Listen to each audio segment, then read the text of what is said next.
வாழ்க வையகம், வாழ்க வையகம், வாழ்க வளமுடன். அருளாசன் அருள் தந்தை வேதாத்ரி மகரிஷி அவர்களும் ஒட்டுமொத்த மகான்களும் இறைநிலையும் என்னுள் சூக்குமமாக எழுந்தருளி இன்றைய நாள்காட்டி வரிகளுக்கான கவிவரிகளையும் அதற்கான விளக்கத்தையும் சிறப்பிக்க வேண்டுமாய் சங்கல்பம் மேற்கொள்கிறேன். அனைவரையும் பணிவோடு முதற்கண் வணங்கி ஆரம்பிக்கலாம் என்றிருக்கிறேன். அனைவருக்கும் இனிய காலை வணக்கம். வாழ்க வளமுடன். சாமிஜியினுடைய இன்றைய நாள்காட்டு வரிகள். பிரச்சனைகளுக்குள் நடைபெறுவதுதான் வாழ்க்கை என்பதை உணர்ந்து கொண்டால் சிக்கலற்று வாழ வேண்டும் என்ற எதிர்பார்ப்பும் இல்லை, ஏமாற்றமும் இல்லை என்று சாமிஜி நமக்கு இந்த நாள்காட்டு வரிகள் கொடுத்திருக்காங்க. இதற்கான கவிதை வரிகள். தப்பு கணக்கிட்டு தானொன்று எதிர்பார்த்தான் ஒப்புமை இயற்கை விதி ஒழுங்கமைப்புக்கு ஏற்றபடி அப்போதைக்கு அப்போது அளிக்கும் சரி விளைவு எப்போதும் மன கவலை விட்டு இடர்படுவார் இதை உணரார் என்று சாமிஜி ஒரு பாடல்ல கொடுத்திருக்காங்க.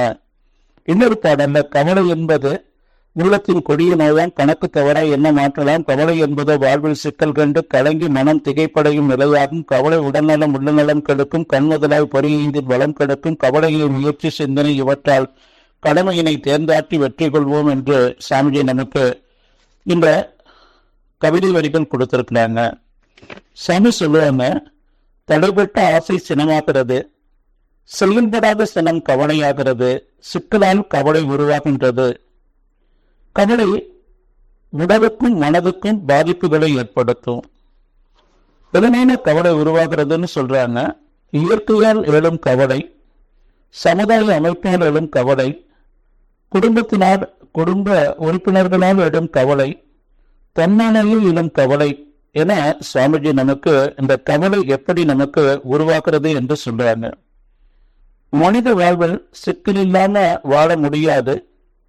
எழுகின்ற சிக்கலை நுட்பம் தெரிந்து தீர்த்து கொள்ள வேண்டும். சிறிய சிக்கல்களை கவலையாக பெரிதாக்க கூடாது என்று சாமிஜி நமக்கு சொல்றாங்க. இதை புரிந்து கொண்டு வாழணுங்க.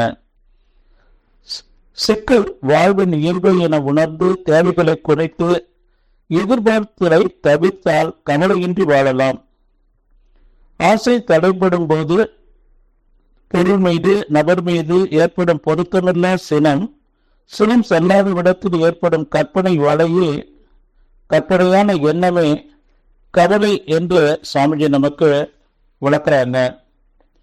சாமி என்ன சொல்றாங்கன்னா, நினைப்புக்கும் நடப்புக்கும் உள்ள வித்தியாசம், தேவைக்கும் இருப்புக்கும் உள்ள வித்தியாசம், தன் எண்ணத்திற்கும் பிற எண்ணத்திற்கும் உள்ள வேறுபாடு, திறமையின்மை, தன்னம்பிக்கை இன்மை, அச்சம், இது உடல்ல நோய், உள்ளத்துல கலந்தம், மனதுல குழப்பம், வாழ்க்கை சிக்கல அறிவு குறைபாடு வாழ்க்கை சிக்கலாக ஏற்படுகிறது.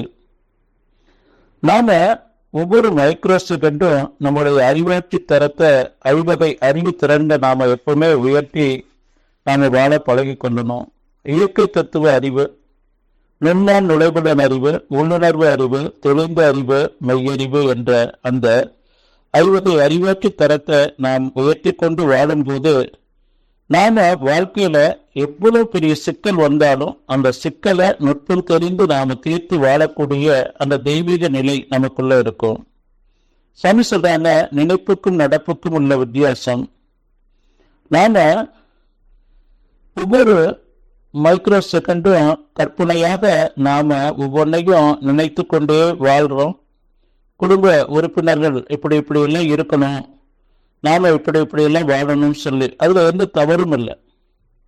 ஆனா நடக்கிறதுல கொஞ்சம் கூடுதல் குறைதல் ஏற்படும் பொழுது அப்ப அது ஏமாற்றமாக மாறி மனதுல நமக்கு ஒரு கவலை ஏற்படுத்தி கொண்டே இருக்கும். நமக்கு என்ன கிடைக்குதோ, நம் வாழ்க்கையில என்ன நாம எதிர்கொள்றோமோ அது ஒவ்வொன்றையும் நாம நுட்பம் தெரிந்து அதை நாம நீக்கி வாழ்றதுதான் வாழ்க்கை. பொதுவாக நம்ம உடலுக்குள்ள உயிர் ஓடிக்கொண்டிருக்கு.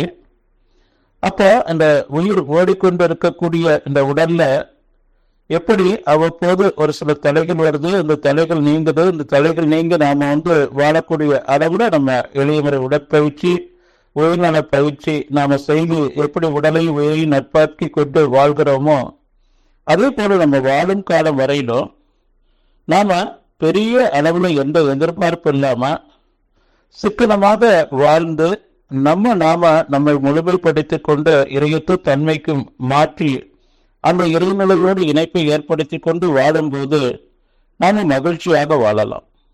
குடும்பத்துல குழந்தைகளுடைய படிப்பு, அவர்களுடைய வேலை வாய்ப்பு, அவர்களுக்கு அந்த ஒத்த வயது வரும்போது திருமணம், அதே போல நம் ஒவ்வொரு சமுதாயத்தோடு நாம் இணக்கமாக இருக்கும்போது பலவிதமான முரண்பாடுகள் ஏற்படும் அவ்வப்போது. அதை நாம் நுட்பம் தெரிந்து நாம ஒரு சின்ன சிக்கலை பெரிய சிக்கலாக்கி கொள்ளாம ஏற்றுக்கொண்டு அதை நாம நுட்பம் தெரிந்து அதை நீக்கி வாழ்றதுதான் இந்த மனித பிறப்பு சிறப்பு கொடுக்கும்.